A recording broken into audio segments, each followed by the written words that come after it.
Okay, we see social cognition in how we describe as well as evaluate other people. So when we look at children younger than 7 to 8 years old, they're mostly able to describe people in physical terms. They tend to perceive people in the terms of their physical appearance, what they own, their possessions, what activities they perform. And when they do use psychological terms to describe others, they tend to make really global versus specific statements. So they're a good person, or they're a bad person, they're a funny person, they're a bossy person, but it's not very specific.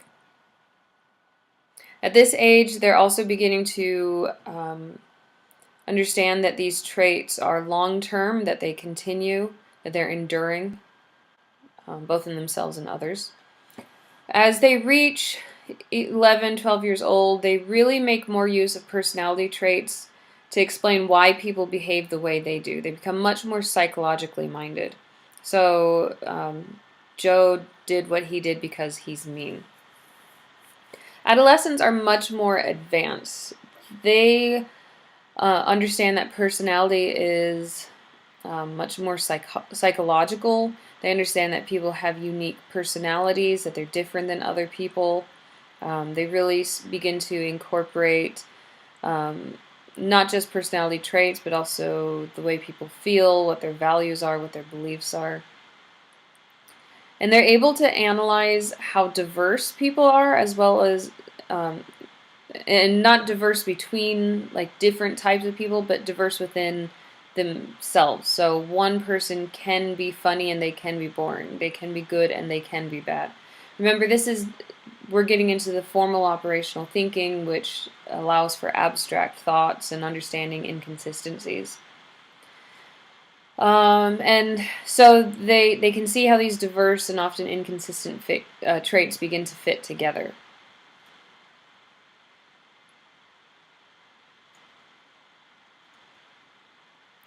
Okay, let's see.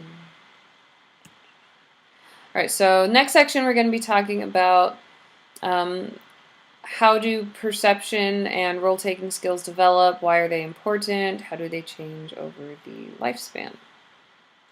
All right, so what is social perspective taking? Social perspective taking, which we also would call role-taking skills, is simply the ability to adopt another person's perspective and understand their thoughts and feelings in relation to one's own. So you can see how this is really important for developing compassion, for developing morality in the child. So this is a really important part of social cognitive development.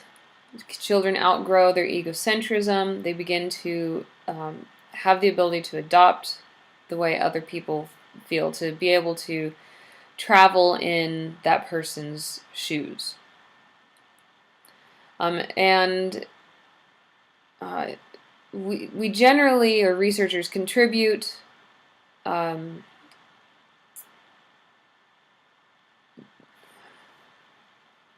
understanding of interpersonal dilemmas to problems with other people, to understanding role taking, or to developing social perspective taking. So they're essential in understanding moral issues, empathizing with others, and to understand why there's problems. Why are there dilemmas between people? Why do certain people get in trouble? This seems to take a stage-like progression, which is very consistent with Piaget's theory. So you have 3 to 6-year-olds who are very egocentric. They think everybody shares their point of views. You get into the older years, 8, 9, 10 years old. You start developing this ability to appreciate that two people can have different ideas. And this is emerging with the concrete operational stage of development, where there's a reduction in egocentrism, an ability to appreciate other people's points of views. Children are really able to think about their own thoughts. They're able to think about the thoughts of another person. And importantly, they realize that their friends, their companions, can do the same thing. When we get to the teenage years, age 12 on, we're getting into formal operational thinking. And they really become good at juggling multiple perspectives, including what we call the generalized other. So, sort of this abstract, broader social group. They would feel this way. And so they're able to take it from very specific to very general, which is helpful if you're thinking about how is this going to have an impact on society or a culture or a race. Now, these advances in our thinking, in our social thinking, or social cognition skills, much more likely to occur if the parents are really good models of social perspective taking. So if they are able to really show empathy with other people, the kids are more likely to develop those skills. If the parents are considerate of their own children's thoughts and feelings, then the children are more likely to develop social perspective taking and this social cognition skill. So parents are really important. If they explain more than punish when disciplining their children, very, very important. Really, an effective parent rarely disciplines their children. Sometimes it's necessary and it's not a bad thing, but explanation of why this is bad is much more important for helping children to develop morality and to develop their ability to take other people's perspectives. So when it's simply, if you do that again, I'm going to spank your butt, is much less effective than, when you do that, it's really embarrassing, or it hurts my feelings, or it's really upsetting. And so you can see how that's going to develop a much stronger ability to take another person's perspective. When I'm simply threatened with being punished, all I think about is myself. Whereas when you tell me how my behavior is affecting you or somebody else around me, then it goes a long way to developing empathy. All right, so when children do develop this social perspective taking skill, obviously it's going to create a lot of benefits for them. They're going to be more sociable, popular, they're going to have more friendships, and because they're going to be more sensitive to how their friends feel. And so they're able to make people feel comfortable around them, they're sensitive to their needs and their wants, and everybody would rather be around somebody who has good social perspective taking skills.